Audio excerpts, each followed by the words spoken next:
63 años antes del nacimiento de Cristo, el general Cneo Pompeyo Magno conquista Judea, anexionándola al Imperio Romano.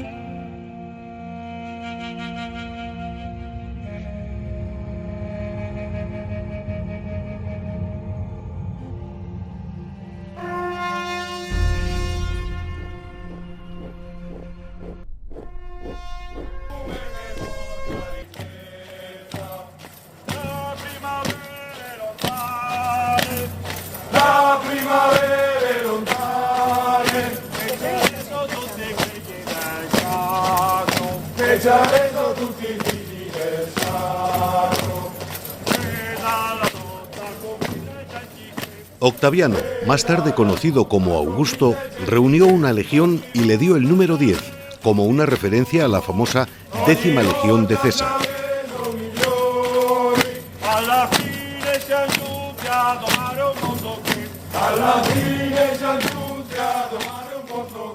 Coincidiendo con el nacimiento de Cristo, esta legión, la 10 Frentensis, 10ª Legión del Estrecho, con aproximadamente 5.250 hombres, más las unidades de apoyo, fue acuartelada en Siria.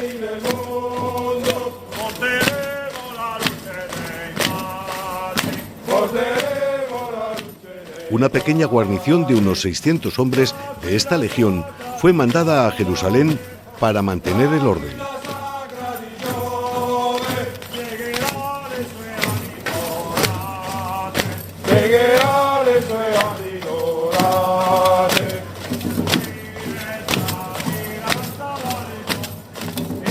Año 747 del calendario romano. Octavio es el emperador de Roma y Quirinus, gobernador de Siria, ordena un censo en Judea por el cual todos los hebreos tienen que ir a empadronarse a su lugar de nacimiento para saber cuánta gente tiene que pagar impuestos.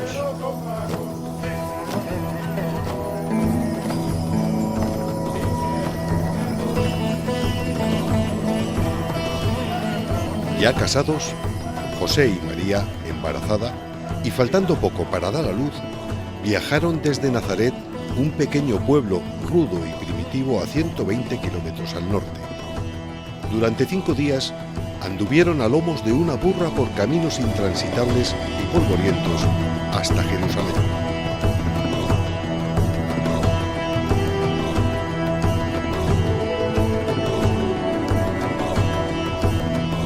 Ciudad santa consagrada por David, capital de Judea y gobernada por Herodes el Grande, un rey que fue un gran administrador y constructor visionario que con sus obras arquitectónicas convierten a Jerusalén en una de las ciudades más importantes del mundo con más de 40.000 habitantes. Jerusalén se encuentra a 740 metros sobre el nivel del mar. La temperatura media de enero gira en torno a los 10 grados y la de agosto en torno a 27 grados. Prácticamente nunca baja de cero, pero es frecuente que en verano sobrepase los 40. Nunca nieva.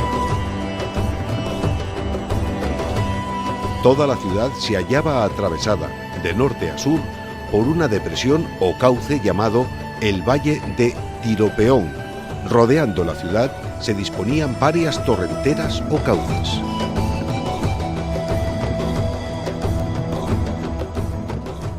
Jerusalén era una ciudad amurallada en todo su perímetro con 13 puertas de entrada. Una de las más conocidas es la Puerta de Damasco, situada en la segunda muralla, aunque la que actualmente podemos ver fue reconstruida en 1537 por Suleimán el Magnífico.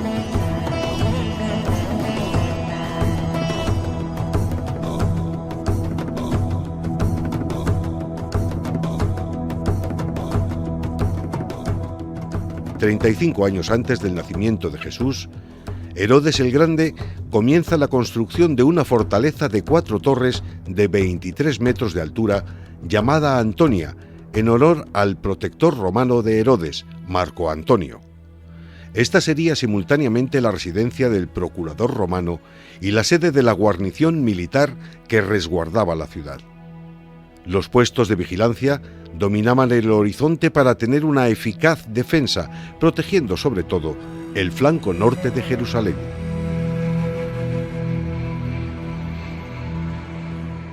La guarnición de la fortaleza Antonia era alrededor de unos 600 legionarios romanos pertenecientes a la 10ª legión Fretensis, acuartelada en Siria. En ella se cree que tuvo lugar el juicio de Jesús de Nazaret ante Poncio Pilato. La fortaleza Antonia estaría adosada a la que sería su más ambiciosa obra. Sobre el antiguo templo de Salomón comienza la construcción del segundo templo de Jerusalén, el Templo del Monte. Esta estructura, que Jesús conoció, fue en su época la mayor construcción hecha sobre la faz de la tierra. El suelo de la plaza podía albergar a más de 250.000 personas. La gran explanada construida sobre la cúspide de una montaña, soportada por una serie de arcos y un gran muro, estaba rodeada de suntuosos pórticos con numerosas columnas. En el lado oriental estaba el pórtico de Salomón, pero en el lado sur la zona porticada era aún más majestuosa, con una cuádruple fila de columnas que recibía el nombre de Pórtico Real. En este lado sur están las puertas más frecuentemente utilizadas por la gente para acceder al recinto del templo o salir del mismo. La entrada se hacía a través de la puerta triple y la salida a través de la puerta doble, llamadas puertas de Hulda y presididas ambas por una gran escalinata. Estas puertas comunicaban por dos accesos subterráneos hasta el centro de la plaza. Había otra entrada muy utilizada por los fieles que daba acceso directamente al pórtico real, llamada Puerta de Robinson, que a través de una espectacular escalera construida sobre un gran arco salvaba el desnivel existente entre la ciudad alta y el pórtico real. Otra puerta importante era la de Wilson, destinada preferentemente a gente importante o mercaderes que iban a comprar o vender, también utilizada por la realeza herodiana y ricos habitantes de la ciudad santa. Estaba situado justo detrás del templo con un viaducto que atravesaba la ciudad hasta la entrada principal de la muralla norte. Dentro del gran patio llamado de los gentiles, había un recinto dedicado exclusivamente a los israelitas.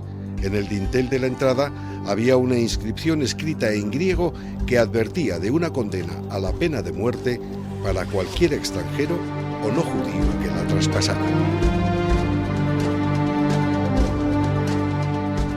El Sanedrín poseía una guardia que realizaba la seguridad del templo y que actuaba en sus detenciones, la cual tenía un armamento muy limitado por los romanos, para evitar posibles revueltas, aunque podían ir armados con espadas. Sus armas largas eran palos. Fue esta guardia del Sanedrín la que realizó el prendimiento de Jesucristo en el huerto, obedeciendo órdenes superiores de los sumos sacerdotes. Todo el conjunto del templo estaba recubierto de estuco blanco con remates en oro que desde la distancia daba una sensación deslumbrante.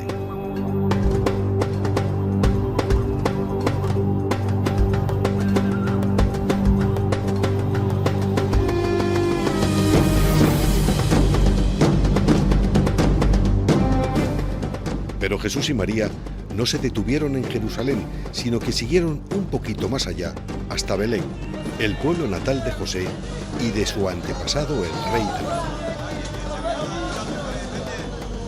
Este era un pueblo cercano y abierto que a la sombra de la gran Jerusalén vivían sus cotidianas costumbres.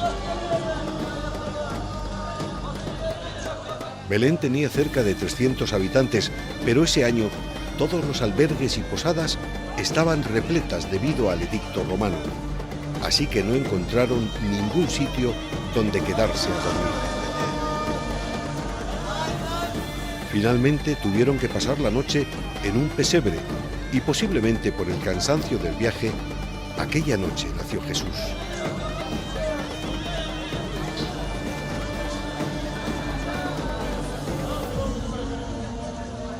40 días después del nacimiento de Jesús, sus padres le llevaron a Jerusalén para presentarle en el templo. Esta sería la primera de las 3 veces que Jesús visitó Jerusalén.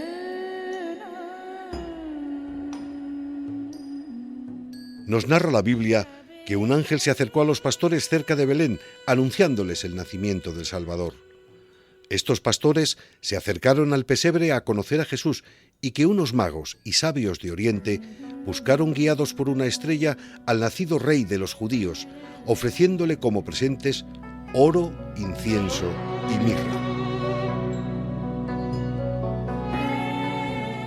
Fue precisamente la visita de los magos la que alertó a Herodes del nacimiento del rey judío, y éste, conociendo la profecía de Malaquías, que narraba que el rey de los judíos nacería en Belén, Herodes, temiendo por su trono, tomó la sanguinaria decisión de matar a todos los niños menores de 2 años nacidos en Belén y su comarca.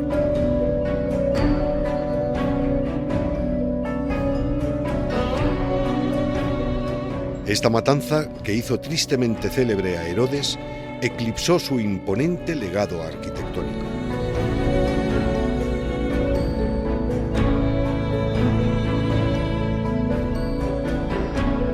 Pero un ángel avisa a José, y estos huyen a tiempo, y tras 3 días de camino por áridas tierras, llegan a la capital de Egipto, donde Jesús pasaría parte de su infancia hasta que por fin muere Herodes y sube al poder su hijo Arquelao, y es entonces cuando Jesús, María y José vuelven a Jerusalén.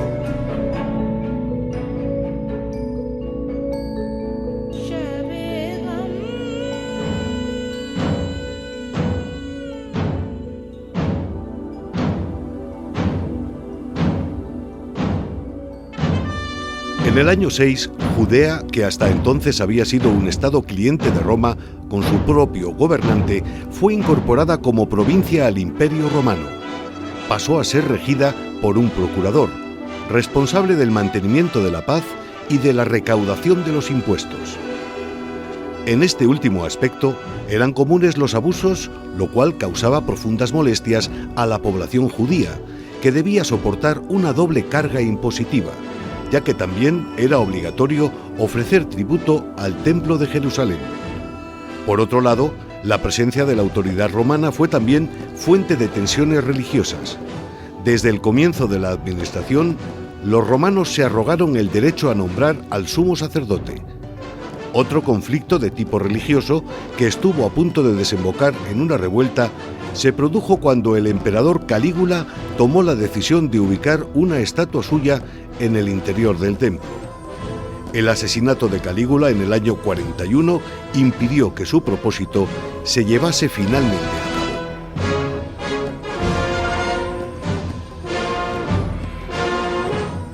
Desde la muerte del rey Herodes el Grande, antes incluso de que la dominación romana empezara a ejercerse de forma directa, había surgido entre los judíos un movimiento revolucionario de orientación teocrática, cuya finalidad era la expulsión de la presencia romana en Judea, los celotes. Generalmente se considera como el iniciador de este movimiento a Judas el Galileo. Este grupo permanecería activo durante 6 décadas y sería uno de los principales motores de la revuelta en el año 66. El movimiento fue radicalizándose a medida que los sucesivos incidentes iban acentuando el antagonismo entre judíos y romanos.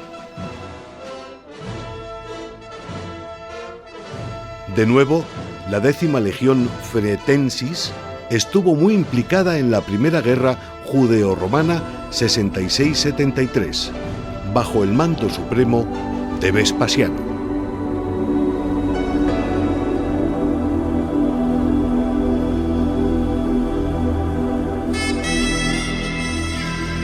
En el año 134, los judíos fueron expulsados de Jerusalén y no retornaron hasta que no se lo permitió el primer emperador cristiano, Constantino. Pero eso ya es otra historia.